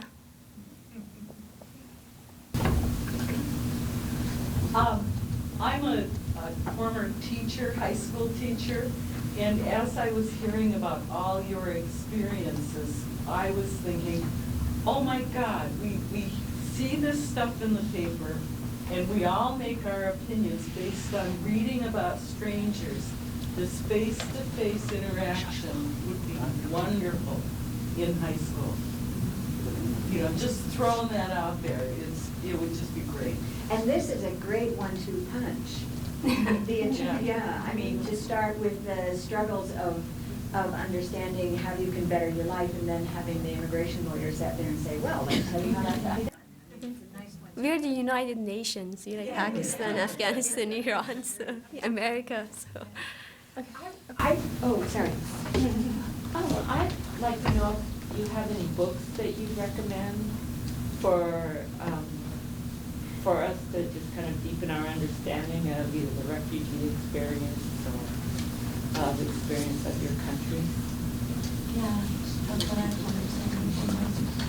I Have you read The Kite Runner by Hosseini? Yeah. 7 Cups of Tea, I guess. Like those are some of the books, and I'm working on a memoir. If you wait a few more years. I also recommend Colin McPherson, The White Butterflies.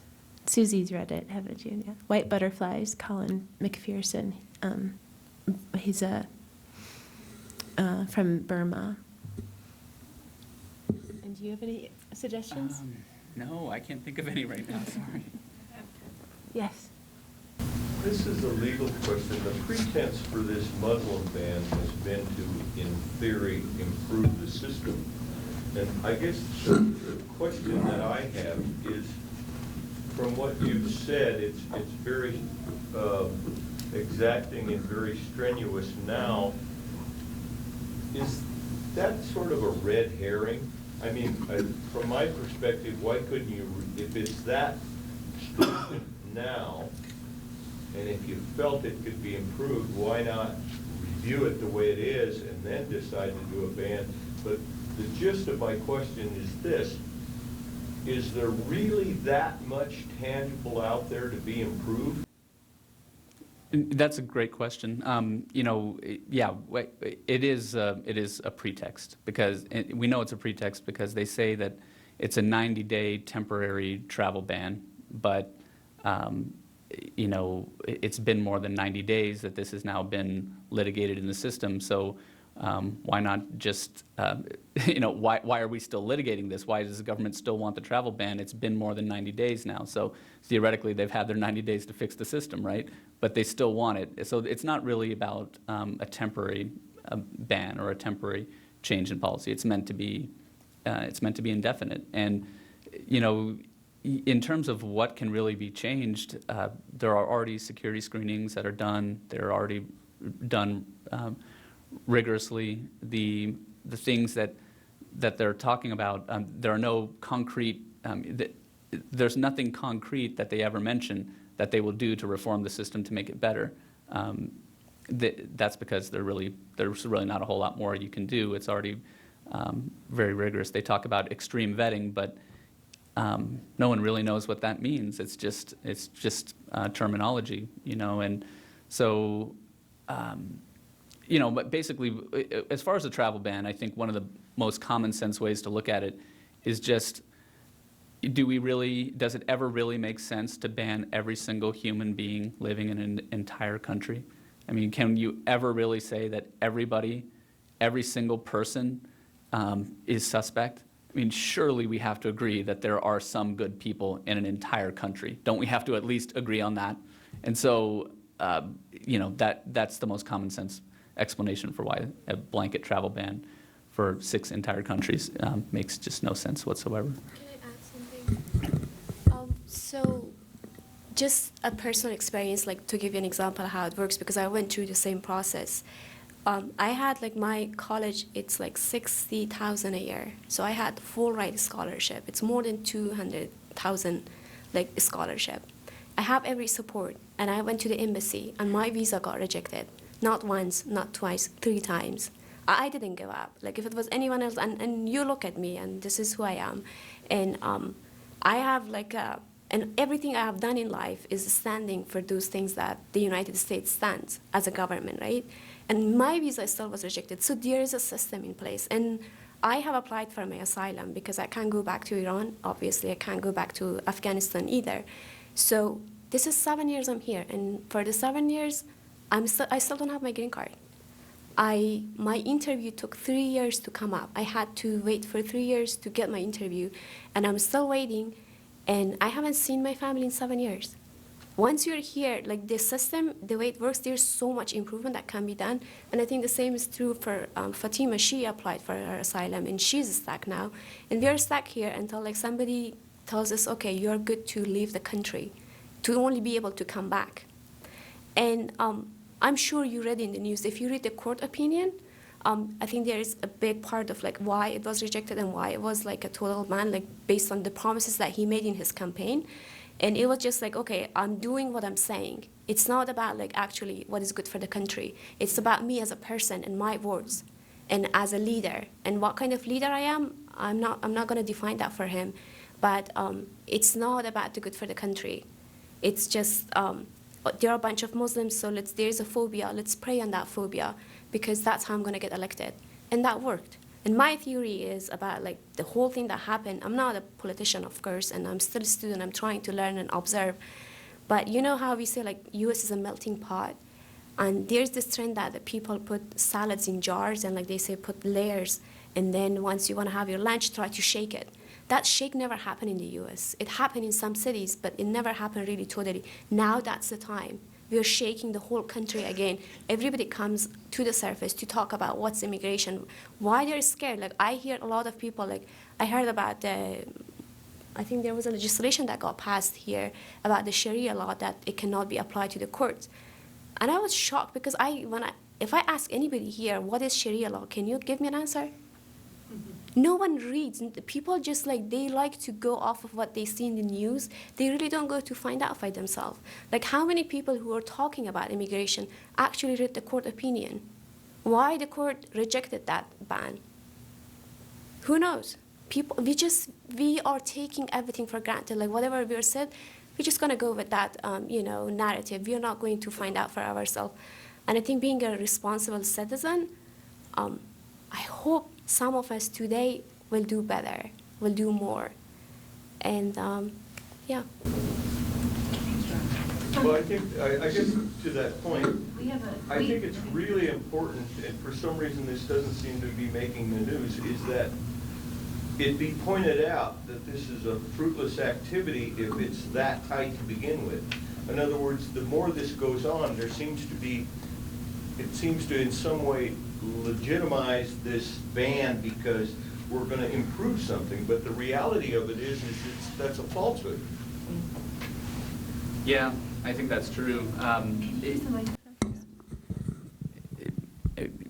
People are trying to get that message out, but it's a tough one to hear. When people are afraid, they don't quite receive. They don't receive the facts. They don't process the facts when they're that afraid. And I think that's unfortunately one of the problems, is that I think politicians are inciting fear for their own political purposes. And then having done that, it's hard for people to hear. It's hard to hear that things are okay when you've been told that things are life-threateningly dangerous for you. So it's a tough one. I'm not sure how we get past it. Michelle. Yes, one should remember that behind the inhumanity and tragedy of immigration, there is a guilt, responsibility, which is lie in the West. As you know, under the Daoud government in the 50s, remember my history, Tariq, Khan, there was free education, education for women in Afghanistan. They tried to defeudalize the land. There was enormous social progress.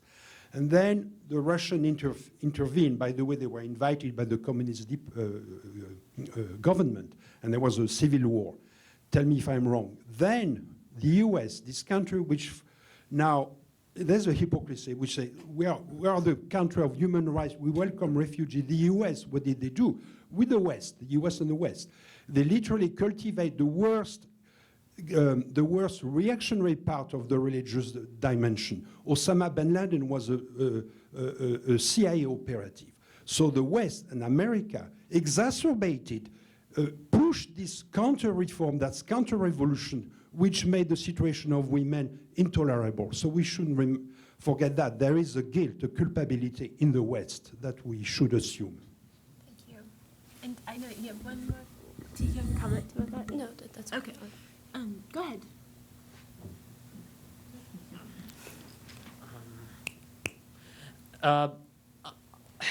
Pardon me.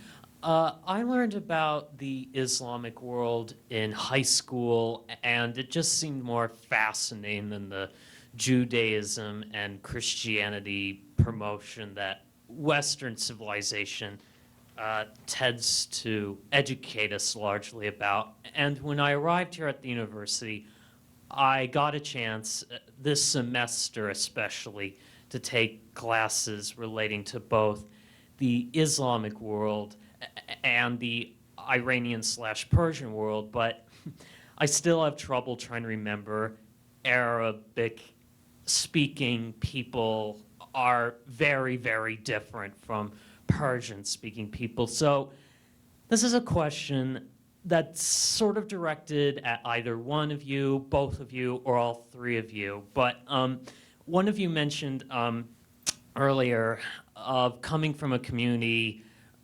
of something about individualism versus collectivism.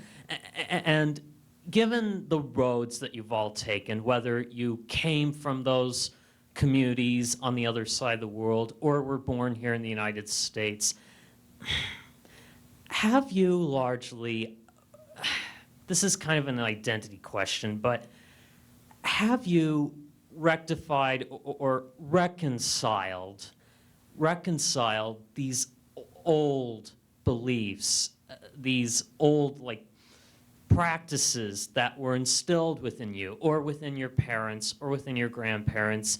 Have you come to terms with that old teaching, or is it still a process for you as individuals, as people, especially in this changing nation and this changing world? Have you come to terms, or is it still a process? I think for me personally, it is still a process, and it always will be a process because you all change. The person I was 5 years ago, I'm not today, and I'm not going to be the same person next 5 years. But if you go on my Facebook, you will not see any picture of me without scarf. All my pictures, they're all like I'm covered. Here, I'm not wearing a scarf. I even go with bikini. If you go on my Facebook, you wouldn't believe who I am. And why I do that? Because I care about my parents. Because they still back home, they still have to talk to people. And I think the role of people like us, I'm not talking on behalf of you because you were born here, but for us, we are still in touch, and we are the bridges. And I really believe in that because the image that our people has from America is through movies. What do you do in movies? You cheat on each other, you lie, and it's just a bunch of unfaithful people who are doing drugs and they are drunk all the time. There is no morality. And then about my country or about Middle East, women are oppressed, they have no rights, they cannot drive, they have to cover themselves, and none of those are true. US is not that immoral, and I'm not that oppressed. And for me to be able to communicate this message to both sides, like I still have to go, like sometimes I have like 5 hours conversation over Skype with my brother to try to tell him, like women in the US are not that immoral. They just don't jump on everyone they see on the street. It's different in movies. Movies are industry. The whole concept, and how can I expect him to understand that when he doesn't live here? Just like how I'm gonna expect you guys or some of you to understand that I was never forced to do anything just because I'm a girl. I was actually, my father was always wished like my 2 other brothers were girls too. And it was such a blessing. And like my country, more than 50% of students in university are female. But no one give you those narratives. So I think it's still in a process. And I really don't know if it will ever end, at least for me. I mean, Go ahead. you want to go ahead? Yeah, I was going to say, from my perspective, it's still a process too. I mean, the fact is that, you know, most people don't want to disappoint their parents. And if your parents are from that other world and that's what they believe, it's always going to be a struggle. I mean, I'm 37 years old and I still don't talk to my parents about drinking alcohol or eating pork, you know. One of my kids almost busted me out, or did bust me out, when she talked about like eating ham at lunch, and I was like, no, shh, you know, I'm supposed to stop that from happening. And you know, like my mom found a receipt in my brother's car, and it said pale ale on there, and then she calls up the bar, and she's like, what is a pale ale? And the bartender was like, what are you talking about, ma'am? And like, you know, she described, like, she said it was my brother's receipt, and so the bartender like wouldn't budge. He's like, I have no idea what a pale ale is. I will not say anything to like rat out my friend. So, you know, yeah. So it's basically there's those funny stories and numerous other painful and traumatic experiences, but about cultural conflicts and things like that. But no, it's always a conflict. I imagine even second and third generation people are going to deal with that. I want to just draw attention that we have to be somewhere shortly as a group, and I thank you so much for your time. I know you have more questions. Please utilize that card that I sent. If you don't have one, I'll gladly give you one. Put your questions on the card and your email address, and we will individually respond to your questions. But we are done for now. Thank you so much, and may these life stories inspire you to create the fabric that weaves and binds us together and makes us a stronger community. Thank you. Thank you so much.